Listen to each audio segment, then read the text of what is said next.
Ei, turma, tudo bem? Olha, hoje eu estou muito feliz com a oportunidade de conversar com quem está aqui do meu lado, que é o Pedro, o Tenente Pedro Aihara, do Corpo de Bombeiros de Minas Gerais. Pedro, obrigada por separar um tempinho na sua agenda e conversar aqui com a gente. Muito obrigada.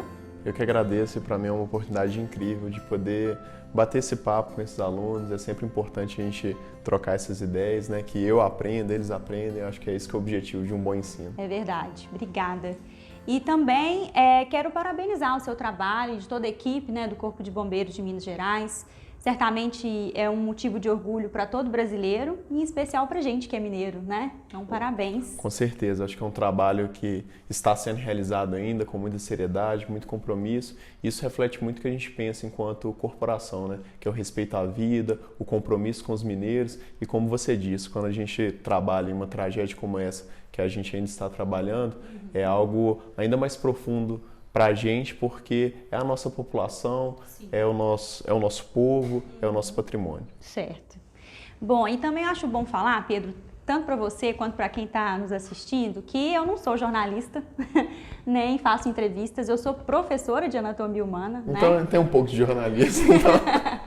E que, na verdade, eu estou tendo uma honra de uma conversa, um bate-papo. Então, o que vai acontecer aqui hoje é um bate-papo, é uma conversa com caráter mais informal, onde a gente vai falar desde questões mais conceituais, para quem entende pouco, como eu, de corporação, de corpo de bombeiros, mas a gente vai falar também um pouquinho mais de sua carreira, um aspecto um pouco mais pessoal. Tudo bem assim? Tá ótimo, então, da tá maneira bom. como vocês quiserem.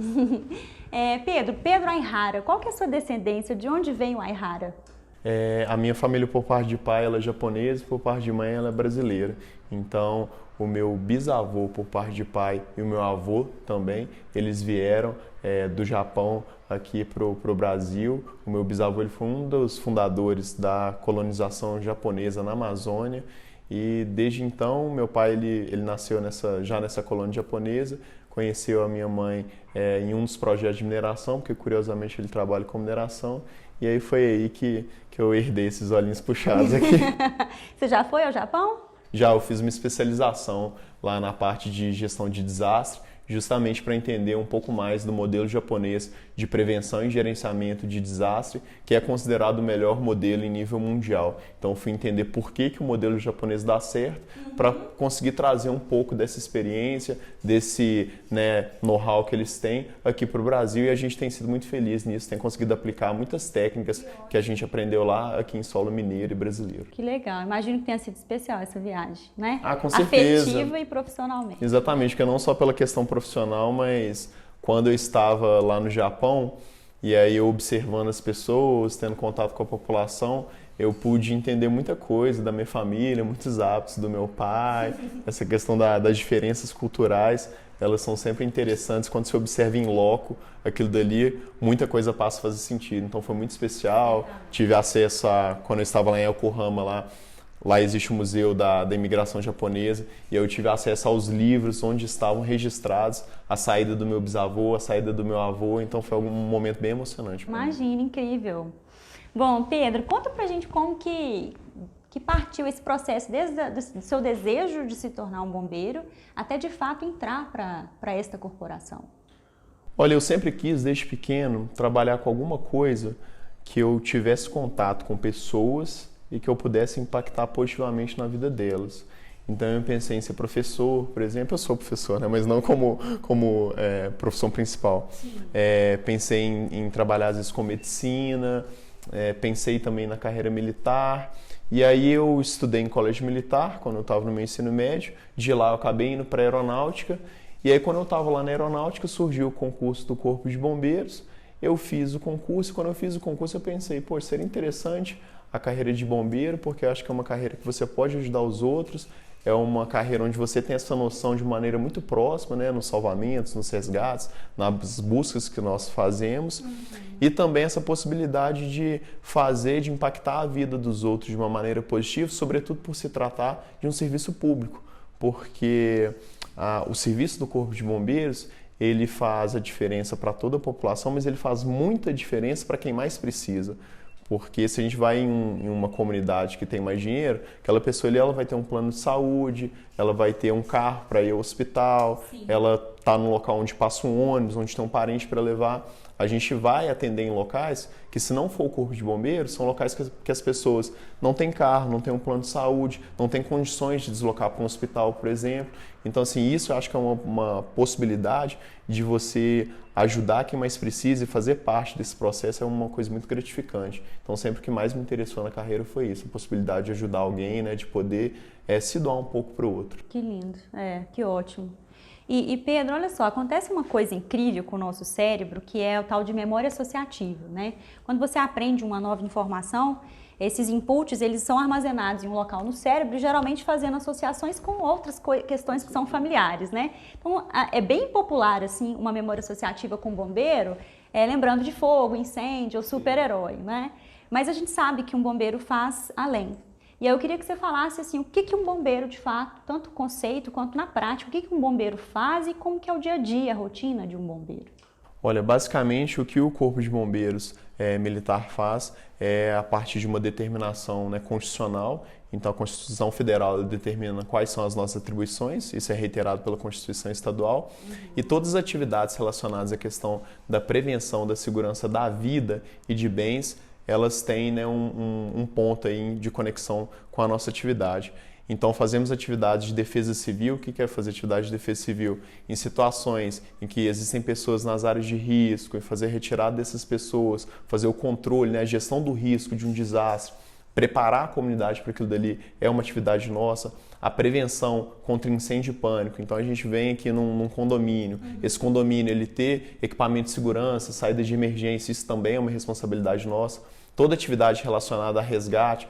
Então, se a pessoa ela tem uma colisão de um carro aí na rua, se um motociclista atropelado, se a gente tem um pedestre atropelado, isso também é um serviço nosso, né, de atendimento pré-hospitalar. O serviço de socorro, né, que é o mais conhecido, que é a questão de combate a incêndio realmente. A questão de atividade de busca e de salvamento, então teve um desmoronamento, teve um rompimento de barragem, tudo isso diz respeito. E também no caso de animais, também atuamos com resgate de animais que estejam em situação de risco, apoio também a outros órgãos como Polícia Militar, como Polícia Civil, pessoas desaparecidas.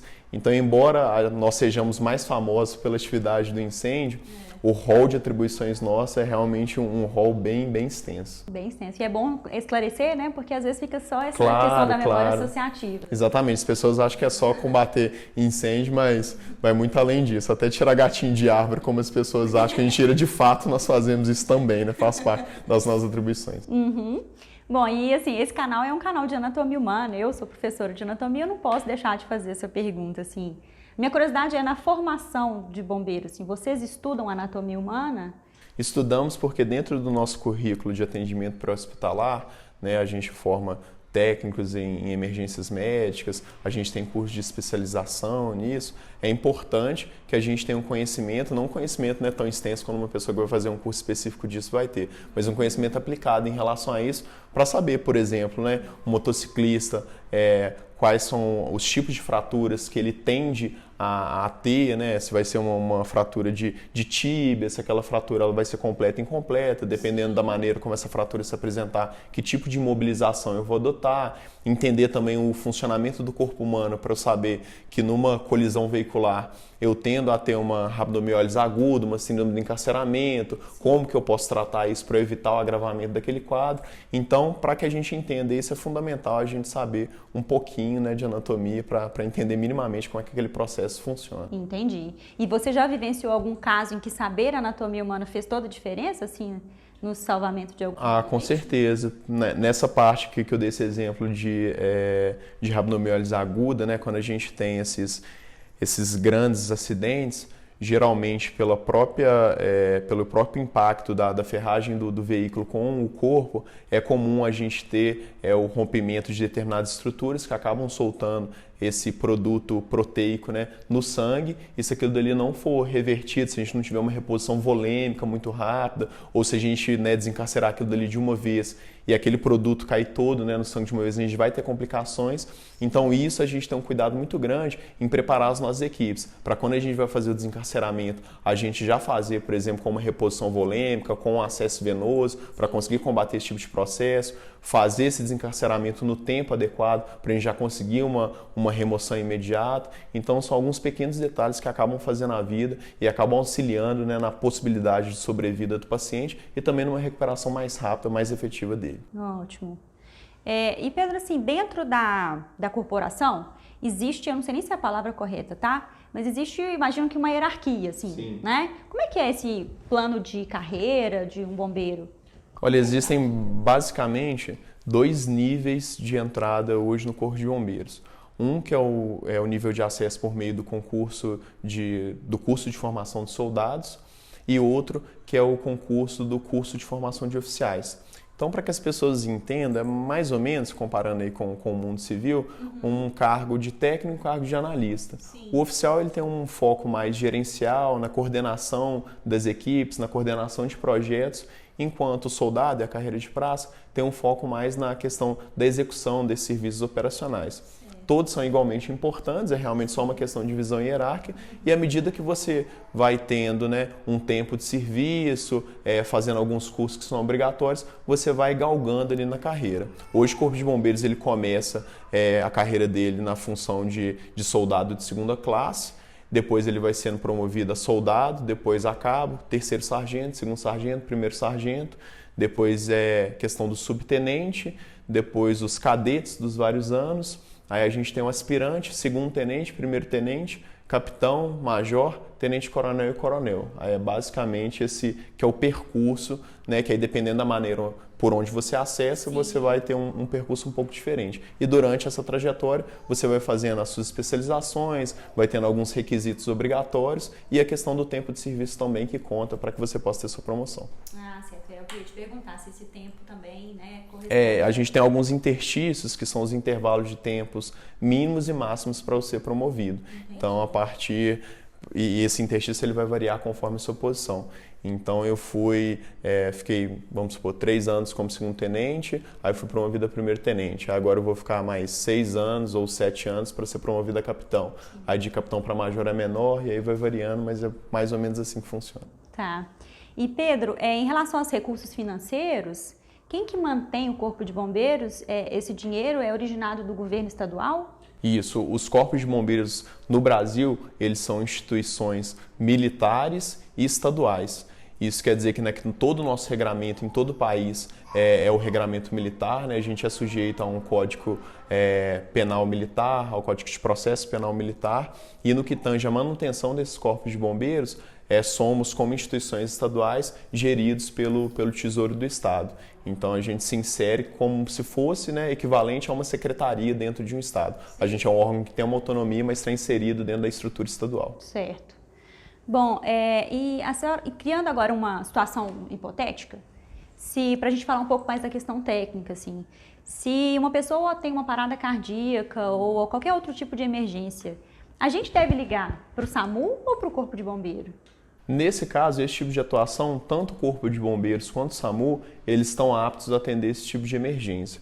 O que acontece é que hoje, em boa parte do Brasil, em Minas Gerais, existe um esforço muito grande nesse sentido, a gente já evoluiu muito, da integração entre tanto o SAMU quanto o Corpo de Bombeiros. Quando você liga para o SAMU, vai ser gerada aquela chamada ali, o SAMU vai atender. Se o SAMU não tiver condições de atender, ele vai repassar aquela chamada para a gente para ver se a gente tem condição de atender. Se a pessoa liga para o bombeiro e a gente tem condição de atender, a gente vai mandar aquela viatura. Se a gente não tem, a gente também tem essa interlocução com o SAMU para poder mandar um recurso.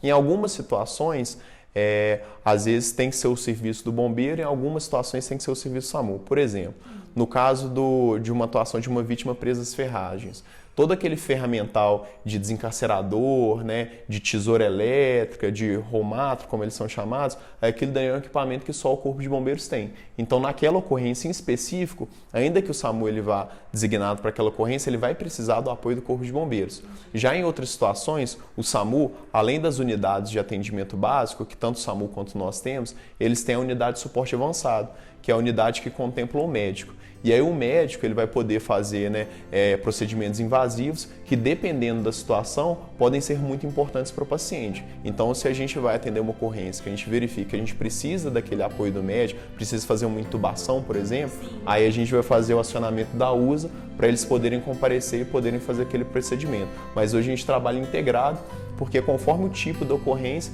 é necessária uma atuação ou outra, mas via de regra, na maioria das situações, as pessoas podem acionar tanto o Corpo de Bombeiros quanto o SAMU que elas serão atendidas. Certo. E o número do telefone é diferente para cada estado? Em todo o Brasil, né, bombeiro sempre é o telefone 193 e SAMU é sempre o telefone 192. E às vezes mesmo que a pessoa ela ligue para um ou outro, conforme essa integração que a gente tem, a gente consegue deslocar o equipamento daquele outro órgão, né, daquela outra instituição.